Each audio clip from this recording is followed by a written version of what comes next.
Natural Bridge State Resort Park, and we're getting ready to celebrate National Trails Day this weekend. So we wanted to take you out and about and show you what this trail's all about. Come on.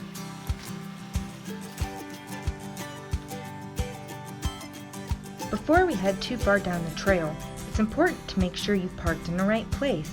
It's at Natural Bridge State Resort Park's Whittleton Branch Campground entrance. There's a gravel area right past the camper's check-in booth because parking isn't allowed at the cul-de-sac near the trailhead. Whittleton Branch Trail is a dog-friendly trail since the majority of it is located in the Daniel Boone National Forest instead of a Kentucky State Nature Preserve, an area where pets aren't allowed, which is what most of Natural Bridge State Resort Park is classified as.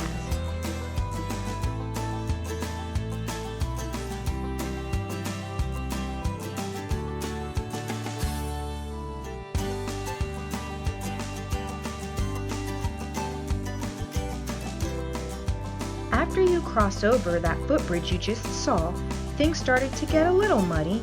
It hadn't rained in a couple days and the temperatures were in the upper 80s. I thought it would be drier, but I was wrong. That's okay though. Onward we hike.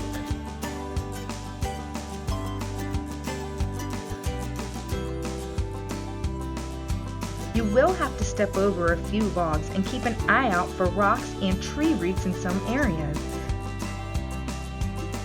The further down Whittleton Branch Trail you get, the more muddy spots you run into. I did not have the proper footwear for my liking on this hike.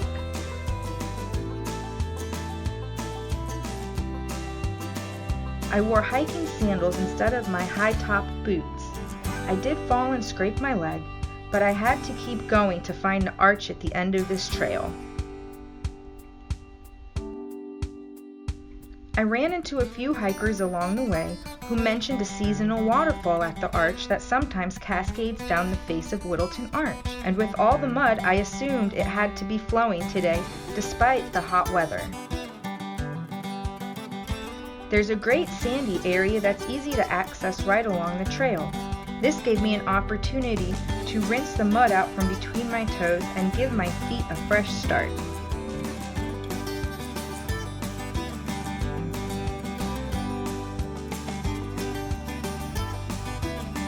Alright, let's keep moving along and see what else we can find.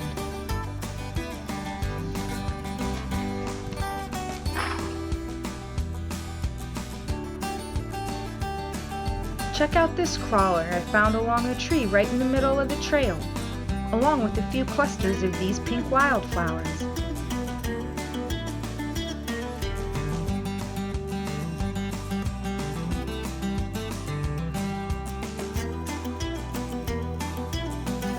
Whittleton Arch Trail is actually part of the Chateau Trace. You can tell by this marker right here.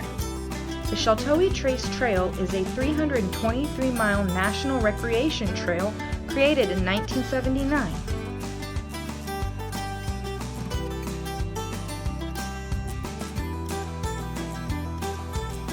Once I got to this sign, I followed the trail to the left instead of the right. I didn't want to get lost out here all by myself, but was told that it's a shortcut that takes you right to the arch. There were several sets of stairs leading uphill. This portion of the trail was really dry. I'm assuming because I was heading away from the Whittleton Branch and uphill for a while.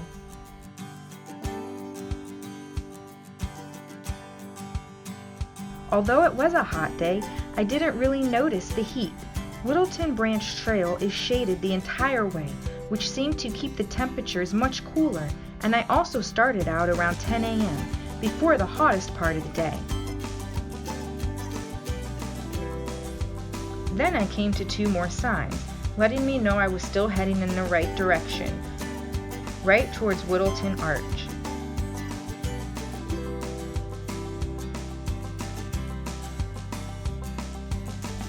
Back downhill I went.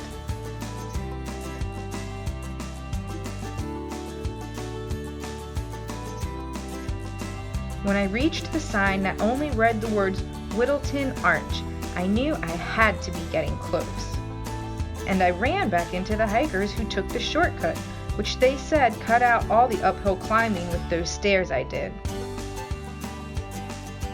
There were a lot of ferns and other foliage through this last leg of the hike, and I didn't encounter as much mud as I had in the earlier parts of Whittleton Branch Trail. As I moved further and further along and crossed over the last footbridge, I could hear the sounds of water hitting rock. I kept telling myself that had to be the seasonal waterfall flowing I heard about. I arrived at the arch and looked up, soaking in all the beauty she had to offer.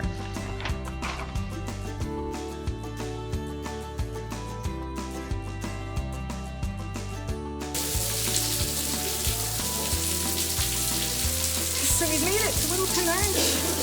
Here it is. You can see the wet weather waterfall coming off of the top of it right here. And then over on this side you can see the other entrance. It's magnificent, it's giant. And what's really cool is after hiking that trail, you can go ahead and cool off in a little waterfall there at the end.